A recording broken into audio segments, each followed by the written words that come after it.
Who gon' take it there? Who gon' take it there? Who gon' take it there? Who gon' take it there? Electricity, electricity, electricity, electricity. You know what's in the air. You know what's in the air. You know what's in the air. You know what's in the air. It's possibility. It's possibility. It's possibility. It's possibility.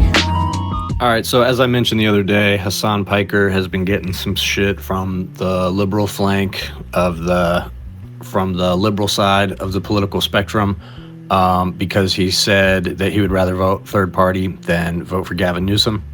It's a pretty mid opinion. The people who are upset about that would probably be shocked to hear the amount of people who have that opinion nationwide, to the extent that there are that many people who aren't political junkies across the nation that are even aware of Gavin Newsom. He's not super well liked, but he is one of the front runners. And really what this is about is like, are you going to submit to what is viewed by the center of the party and the center of the political spectrum really as safe politics? And it's really the same form of politics that gave us Kamala Harris, Joe Biden, and Hillary Clinton. 2 losers out of 3. So I just want to highlight what Sam Seder had to say about this, because he gets at an angle of this that I kind of forgot to mention when I brought it up, which was the idea that like a lot of the people pushing this outrage at Hasan, it's very inauthentic. It's very Astroturfed feeling, because it doesn't really make sense to get up in arms about that kind of thing.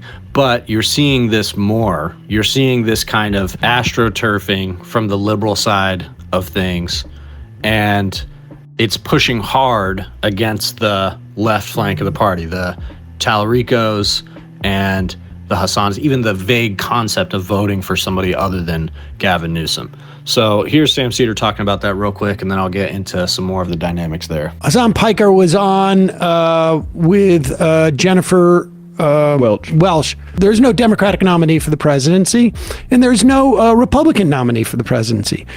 The idea that you would even be remotely perturbed during essentially what we're in is the pre-primary or the primary for 2028 as to what people are saying. I mean, I would imagine when we were in 2020 saying something to the effect of like, I can't even imagine voting for Joe Biden.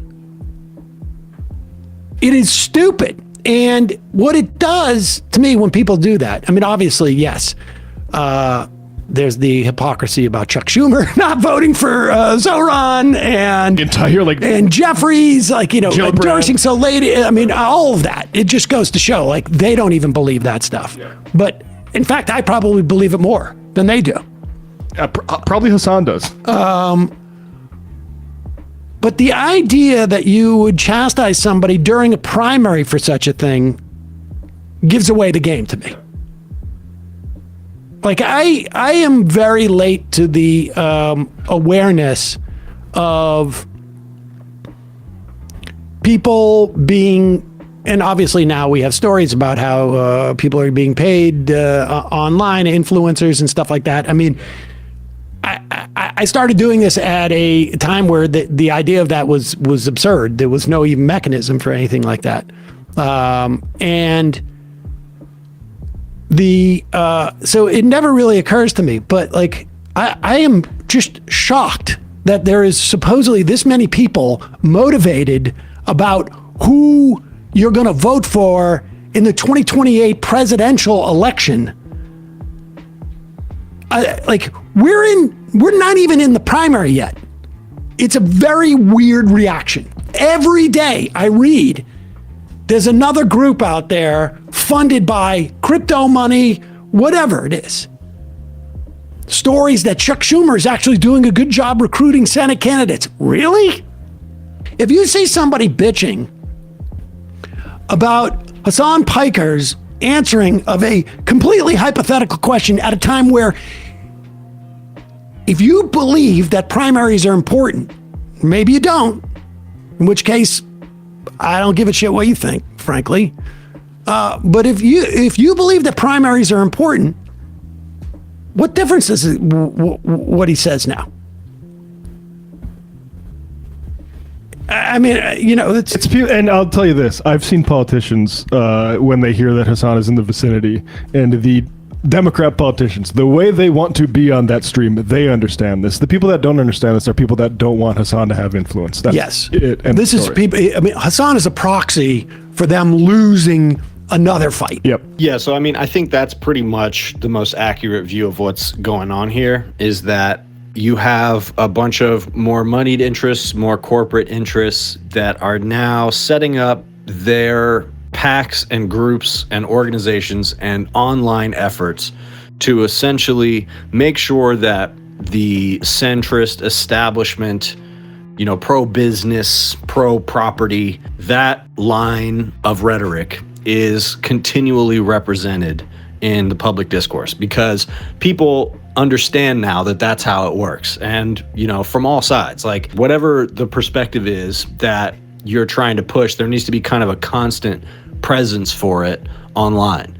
And so, as is the case for Hasan streaming every day, or me posting a video every day, Majority Report posting 2 hours of content every day, and all of the online engagement, some of which is Astroturfed, that goes into these like broader political campaigns. So the thing is, when it comes to being on the left and being positioned against the right, pushing from the left against the right, is essentially pushing against like the entire right-wing establishment, because you've got the far right and the Donald Trumps and the even further than that, and all of it is well funded.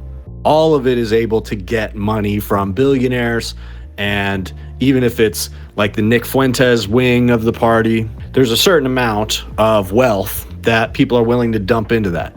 And you get that on the center left as well, the liberal left, and even leaning a little bit more left than that. You get billionaires and wealthy interests that are willing to fund that type of content because it is a bulwark against something that is further left. And so Sam is correct here in his assessment that what you're seeing is a reaction from them to the fact that American politics is clearly trending in this further left than that direction.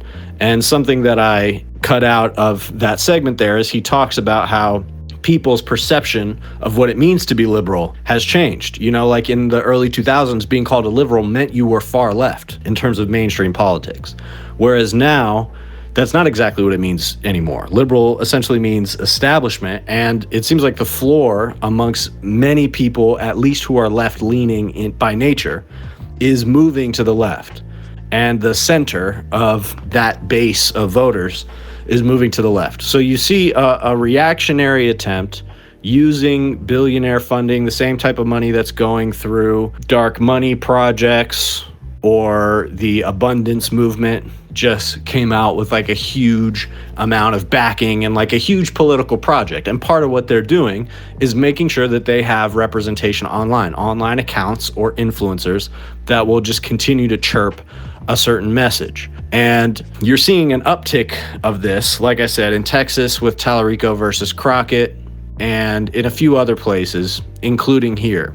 And so I think we're going to continue to see it, but also we're kind of in the test phase of this right now. It's leading up to the midterms, and so they're trying to get a grip on the discourse by the time the midterms hit.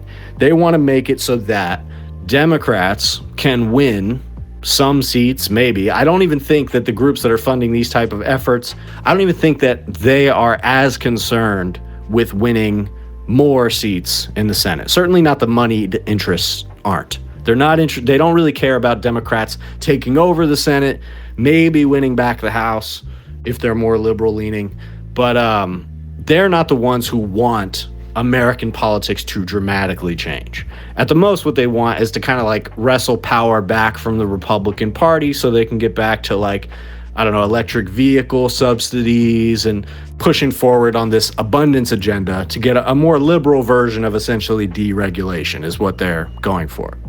And they want to make sure that if the Democratic Party wins in the midterms, that it's on that basis. It's like normal, generic Democrats, and that things don't go too much further left than that.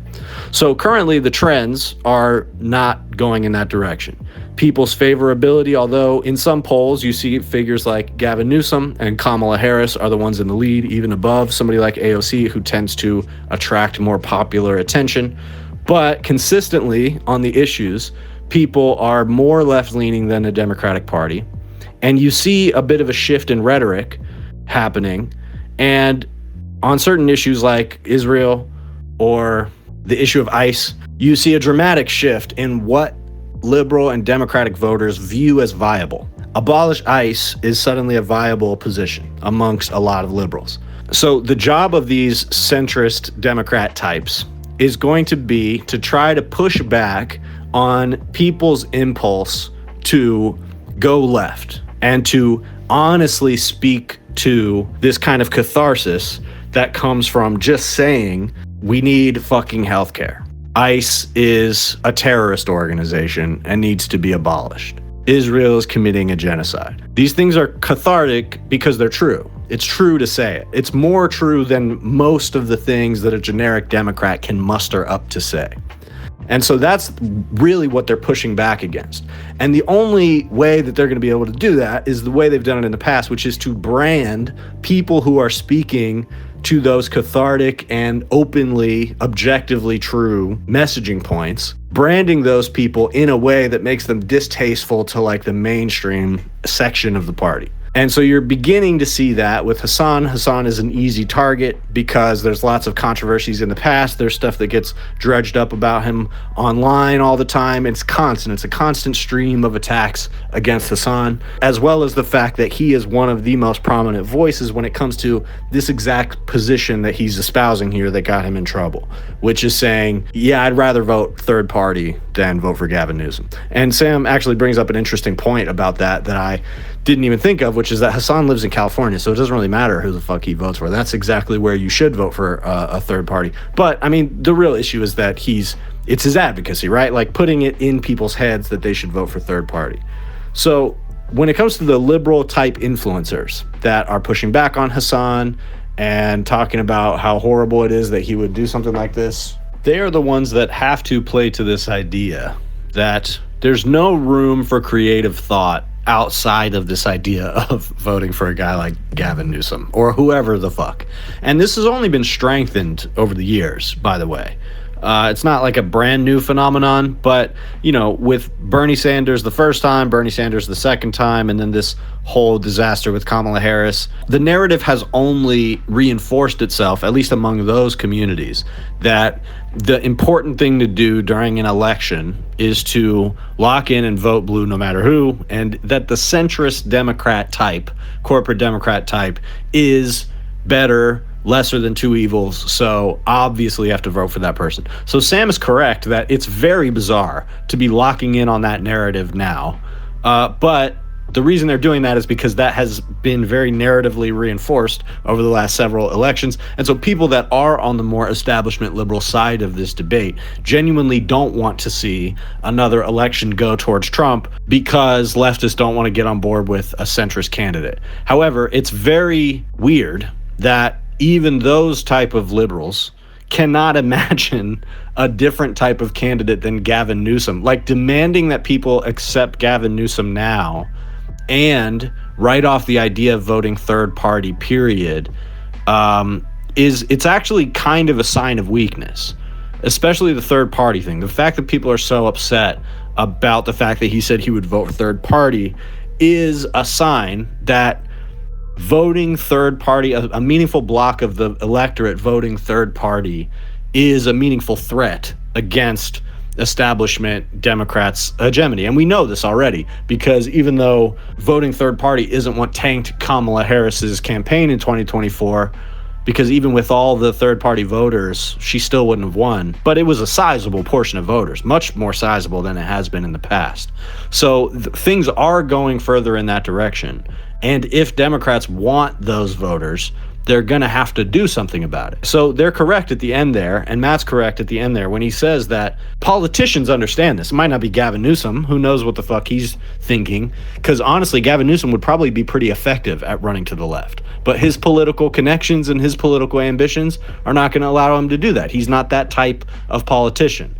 And so the ones that are smart are going to know that they have to craft some type of populist message. And our job, if the liberal flank of things is going to be relentless about pushing this identity politics and this sort of lesser of two evils browbeating, then what we have to do is be diligent at chipping away at the people and the individuals in those parts of the populace that would normally be convinced about that, oh, we have to vote for Kamala Harris, we have to vote for Hillary Clinton, or even could be convinced that Hillary Clinton is a preferable candidate to Bernie Sanders purely because she can win and he can't. Well, how did that turn out? But regardless, the point is that we have time to continue agitating the trend that is already happening, which is people getting frustrated at corporate Democrats wanting to gravitate away from that.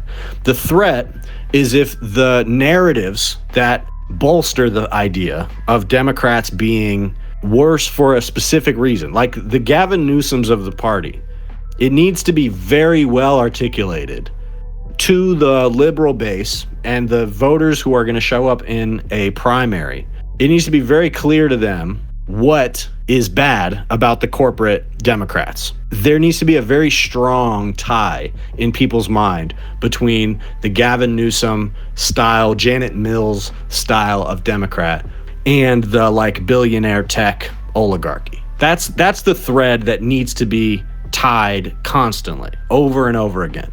And you see it with Jasmine Crockett too. This is what I've been saying about Jasmine Crockett, where, I think she has political talent. I don't personally discount her ability to like be attention grabbing, even though I do think it's a bit narcissistic and she seems like her head is kind of not in the game about it.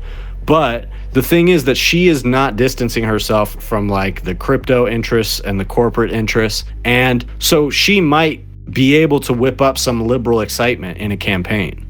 But if you want like real grassroots excitement that is going to be able to sweep an election, especially in a place like Texas, what you need is that really strong grassroots message. And the most powerful way to communicate that message is not actually policy, but it is to take certain opportunities to distance yourself from what people subconsciously know those corporate interests want you to be saying. And we saw this happen with Zoran, where on the issue of Israel, he meaningfully distinctified himself and refused to accept this premise on live TV that he should go to Israel as the mayor of New York. And so even despite the fact that that's a relatively niche thing that he was being asked, people on a broad level understood that he was standing up to the system in that moment. And there's going to be lots of opportunities for that. And while the liberal yappers and people who are inclined towards a more establishment liberal type narrative, they might not be convinced by those moments. What's going to happen is the broad groundswell of people underneath them is going to be convinced by those moments, and it's going to force them to get in line. And that is what has happened with Zoran, is that all these, liberal centrists who didn't like Zoran and didn't want to believe that he would succeed or that he could succeed or even that he would win, they all kind of have to begrudgingly go along with it because they have no other choice. And the strongest weapon that the centrists have is this identity politics, this weaponized identity politics. You definitely see this happening in the Texas Senate race, where it's just these like empty accusations of racism against Tallarico. But the reality is that has been co-opted by more corporate interests that are cynically using it to distance people from a politician who is actually making an attempt to threaten corporate power. And so, I really think that the most important thing here is to just not get beaten down and not take the bait on debates like this, because it's tempting to get pulled into back and forths with people or to crash out and get very frustrated at these arguments from every different side. But I think not doing that is like the most powerful thing that we could do at the moment, and continue pushing the left-wing populist message, because that is the one thing that hasn't been tried yet. So people are going to naturally gravitate to it, and it's going to naturally pick up more steam already. That has way more momentum than any establishment liberal narrative. So the only important thing is to keep spreading that message and keep pushing it to people as an alternative to what we've already seen before. And with that message, I think a lot of people are going to continue to become more curious about it and more open to it. And eventually this liberal establishment bullshit is going to have no choice but to wither. But it's certainly not going anywhere for now. And so we just got to remain steadfast in the face of this, because it's going to be annoying us for a very long time. Me too close to, too much to do. The mission is too crucial. Shout it out from the rooftops until I lose vocals. Who gon' take it there? Who gon' take it there? Who gon' take it there? Who gon' take it there? Electricity, electricity, electricity, electricity.